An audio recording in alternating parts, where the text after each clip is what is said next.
Just a question to city staff. Had you seen a regret via your email from either member Wetter or member Campbell? Give me 1 second to double check. Didn't recall seeing anything come in. No, not me. I didn't receive anything from them.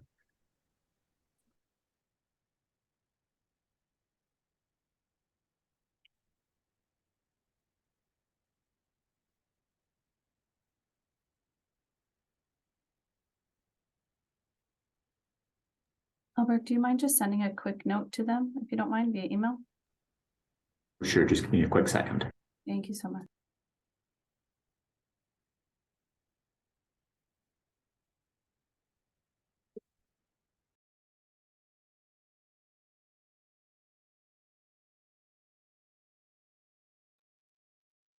Being that it is 6 o'clock and this is a public meeting, I will start with the opening remarks. Good evening, welcome. This is a regular meeting of the Kenora Planning Advisory Committee for December 20th, 2022. As we gather, we recognize that we are on Treaty 3 lands, which are steeped in rich Indigenous history and home to many First Nations and Métis people today. We continue to be thankful for the partnerships with the Indigenous people. We give thanks for the many blessings we enjoy in the city of Kenora, and we seek wisdom in our minds, clearness in our thinking, truth in our speaking, and always love in our hearts. Let these principles guide us in our decision-making. Prior to calling the meeting to order, I ask that you all ensure your microphone is on mute. Please note this meeting is being recorded, and by continuing to be in the meeting, you are consenting to the recording. Tap Leave Meeting to opt out and exit the session. When it's time for public comments, the chair, through the chair, the participants will be called by the name on their screen. All persons addressing the committee shall state their full name and mailing address and must direct their comments through the chairperson. Decisions will be mailed or emailed to the applicant, agent, and to all other interested parties who have provided their mailing address and our email to the City of Kenora, the Secretary Treasurer being myself. Recent changes made by the Province of Ontario, Bill 23, More Homes Built Faster Act, have changed who has the right to appeal decisions made by the Planning Advisory Committee. Other than the applicant, only a specified person or public body is defined in Section 1(1) of the Planning Act, and these have the ability to appeal the decisions to Ontario Land Tribunal. The notice of appeal for a minor variance application must be filed with myself, Secretary Treasurer, within 20 days of making of the decision. Notice of the appeal for the land division application must be filed with Secretary Treasurer within 20 days of mailing of the notice. So good evening, I'm Melissa Shaw, Secretary Treasurer for the City of Kenora Planning Advisory Committee. Here with me this evening is the City Planner, Kevin Sumner, and Albert Marginet as our Associate Planner. I hereby call the meeting to order and proceed with our first item on the agenda, which is voting of a chair and vice chair. Please note, once we have voted in our chair for the term of December 22nd to December 2022 to December 2023, I will hand over to the meeting to said chairperson. I see that Member Campbell has joined us. Looking, and Member Wetter is as well. So seeing that all members here are here on the meeting, let's proceed to the vote. Bear with me for one moment. So the duties of the chair and vice chair from the Planning Advisory terms of reference are as follows. The chair shall preside at all committee hearings and meetings and exercise authority and perform duties as required, provide guidance and leadership to the committee in the completion of its mandate, enforce on all occasions the conduct of the members, expel any persons for improper conduct, preserve order and decorum, and decides questions of order subject to an appeal to the committee by a member, and in the absence of the chairperson, the vice chair or presiding officer shall have the same authority as the chairperson while presiding at the meeting. Again, quoting the definition of the vice chair out of our PAC terms of reference, the vice chair shall act in the chair's absence and assume the roles and responsibilities of the chair. As we have called the meeting to order, I will now accept nominations for the position of chair. So I will call out and ask for any nominations from the floor for the position of chair. Member Rickaby. I nominate Robert Katowski as chair. I second that nomination. Thank you. I'll ask for a second time if there are any additional nominations from the floor for the position of chair. And I will ask for a third and final time if there are any nominations from the floor for the position of chair. Mr. Member Katowski, do you accept the nomination for the position of chair for the Planning Advisory Committee for the term of December 2022 to December 2023? I will, thank you. So then I do declare the nominations closed. All in favor? There we go. Congratulations, Mr. Katowski. Welcome back to Thank the position of chairperson for the Planning Advisory Committee. As Thank mentioned, you. I will hand the meeting over to you once I commence the voting of the position for vice chair. So much like what we just went through for the voting of chair, I will open up for any nominations from the floor for the position of vice chair. I, Member Robert Katowski? Katowski, will nominate Tara Rickaby for the position of vice chair, please. For a I'll second time. second. Oh. Thank you, Mr. Wetter. Member Wetter, my apologies. I will ask for a second time if there are any nominations from the floor for the position of vice chair. And a third and final time, I'll seek any nominations from the floor for the position of vice chair. Seeing none, Member Rickaby, do you accept the nomination for the position of vice chair? For I the do, term of- thank you. Okay. May I ask for all members to vote in favor? Thank you. Congratulations, Member Rickaby. You are our vice chair for the term of December 2022 to December 2023. Thank you to all members, and I'd like to hand it over to your chairperson, Member Robert Katowski. Thank you, Melissa. Moving on to the agenda items. Are there any additions to the agenda? I have none. And is the declaration of interest by a member for this meeting or a meeting of which a member was not present? Probably gonna see none. Seeing none. And any new correspondence relating to the application before the committee, Melissa? I have received none. I will just ask the city planner and the planning associate to also confirm. I hadn't received anything as of the end of Friday. Albert, has anything come in Monday or today? I've received no correspondence. Okay, thank you. Application for minor variance D 13-22-13, Kenora Chief Advisory. Ashley, will you be presenting, and would you like to make a presentation? Will you be presenting? I thought maybe Kevin was. Nope, that's not a problem. You're more than, I just always ask you first if you want, but Kevin, do you want to start with your staff report then? Sure, I can do so.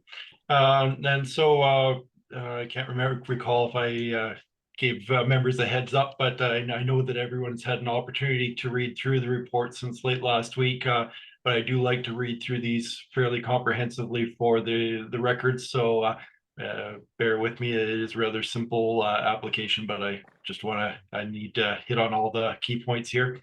So we have received this application for minor variance to the zoning bylaw for a property located at 371 Strucker Road. The effect of the approval of this variance would be to reduce the minimum required side yard setback from 10 meters to 1.41 meters to allow for an existing unpermitted accessory structure to be brought into compliance with the bylaw. And in my report, I've included a couple of maps to identify the location of the structure on what is a fairly large property. It's highlighted in those images in the report. The subject property is located at the north end of Strucker Road. The property is currently in the process of being developed with a variety of uses, including campground, youth camp, event center, and recreational activities, amongst others. The structure in question was built as a tax shed associated with the adjacent horse barn on the property. During a review of the property associated with a zoning bylaw amendment earlier this year, it was discovered that the structure had been erected without a building permit and closer to the property line than is permitted under the bylaw. And for anybody following along in the report, if you look at the photo I included as figure 3, you see the tax shed viewed from the north. The fence on the right-hand side on your picture is roughly located along the property line, so that just will help orient you if you're looking at the image. Turning now to consistency with legislative policy and city directives. First of all, touching on the provincial policy statement 2020, the policy statement states that development that is compatible with the rural landscape and can be sustained by rural service levels should be promoted, that being policy 1.1.5.4. The PPS is silent on anything so detailed as a variance, and offers only this broad guidance to us. Turning to the City of Kenora's official plan 2015, the land use designation of the portion of the property on which the structure is located is rural area. Now, this is a large property with a couple of land use designations happening, so I'm just going to focus in on this particular area of the property. Section 4.8 of the plan states that the rural area includes a variety of agricultural, residential, industrial, commercial, recreational, tourism, and open space uses.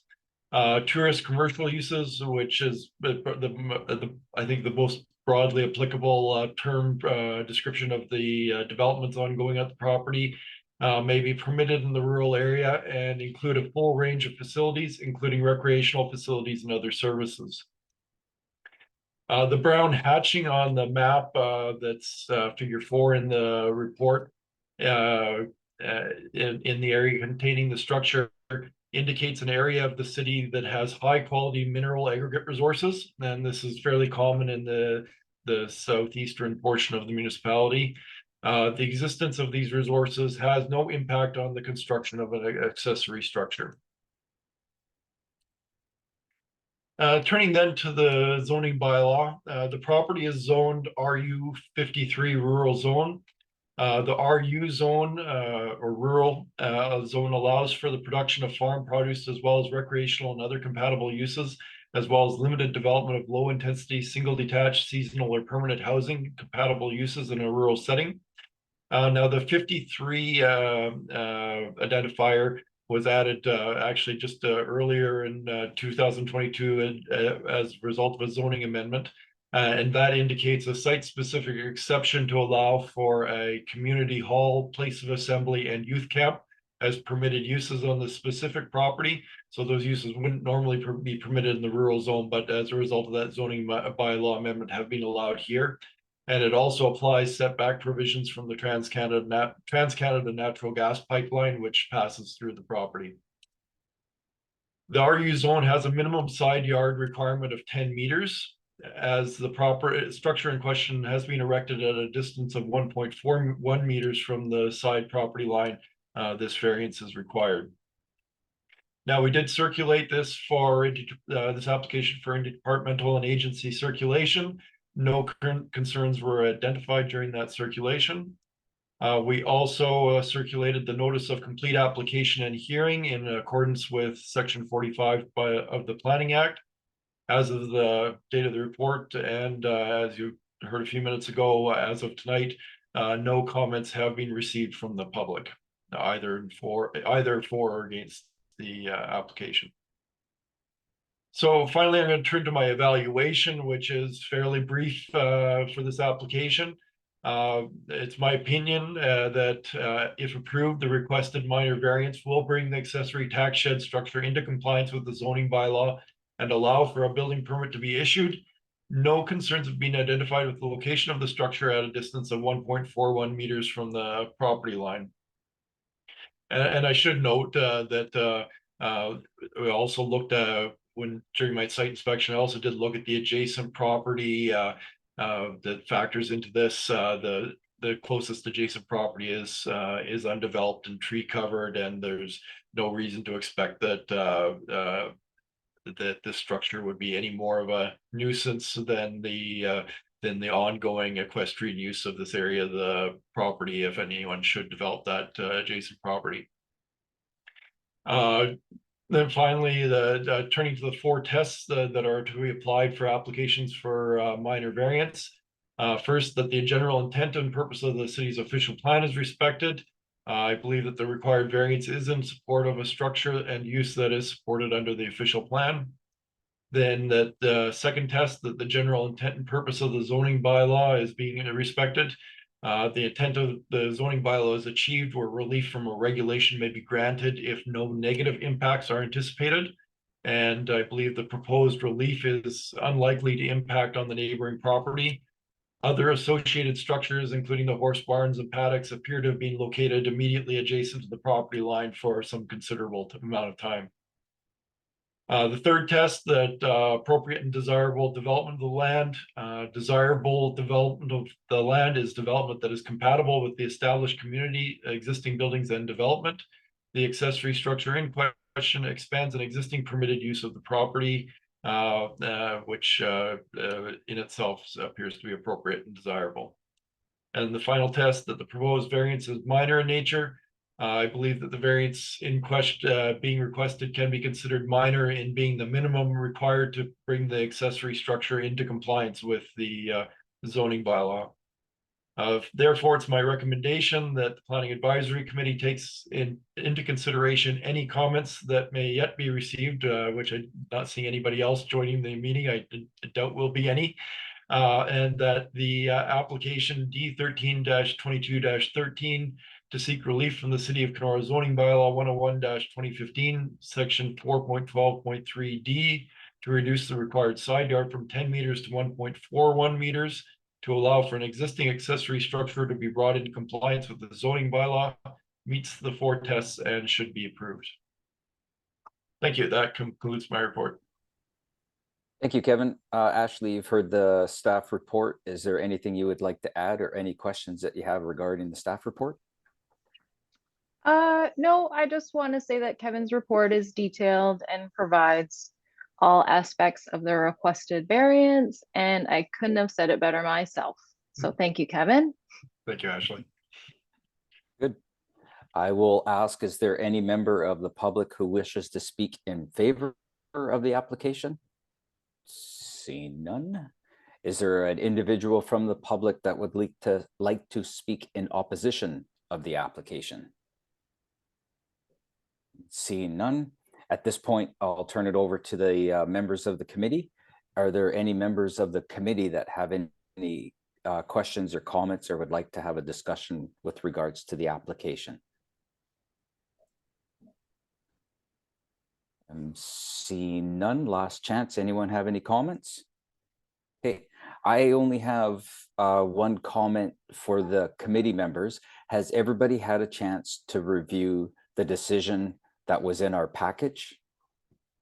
I know, Tara, you had mentioned it. Robert, you had a chance to read the decision? Yes. Okay, and Rennie, you've had a chance to read the decision? And Jay? Okay, Andrea as well? Okay, and Carrick, you had a chance? Okay, so I think at this time then I'll ask for a mover and seconder for the motion. I will start with the mover, that the Planning Advisory Committee approve application D13-22-13 to seek relief from the City of Kenora zoning bylaw 101-2015, section 4.12.3 sub D, to reduce the required side yard from 10 meters to 1.4 meters, to allow for an existing accessory structure to be brought into compliance within the zoning bylaw as it meets the 4 tests as written in the decision that was sent to us earlier. Can I have a seconder? Andrea, is that your hand up for a seconder? I saw Andrea's hand. Okay. Jay will second unless you have one already. I believe Andrea did. Okay. Melissa, you got me as the mover and Andrea as the seconder, and I'll call the vote. All in favor by show of hands or hands up. Melissa, you got the vote. Okay, opposed if any, and that is carried. Melissa, would you like to take over. Certainly. So Thank you. Ashley, as you are aware, this will be subject to a 20-day appeal period.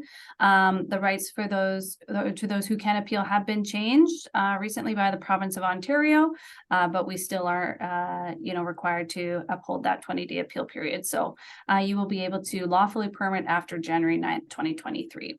I will send a notice of this decision to yourself on Thursday. Great, thank you. Thank you. All right, thank you, Ashley. Thank you, Melissa. That is all we have for tonight. Nothing under new business. I will warn the committee. This will be the easiest $45 you've ever made. They are not all this good. So at this point, I need someone to make motion to adjourn from the meeting. Just one. Robert, I seen Robert first to adjourn. And that is it for tonight. Nice, easy one for the first one. Melissa, do you have any last minute comments or anything you need to share with the committee before we bail? I do. Happy holidays, everyone. Please have a safe and happy holidays. I hope you enjoy your time with family and friends. And I look forward to working with each and every one of you in 2023. Thanks, Melissa. Thanks, Me too, as Melissa. well. Thank you, Happy everybody. holidays to everyone. And don't forget to disconnect and spend some time with some family. So enjoy your Christmas. See you in the New Year's. Bye. Happy holidays. Happy holidays, everyone. Bye. Bye-bye. Bye.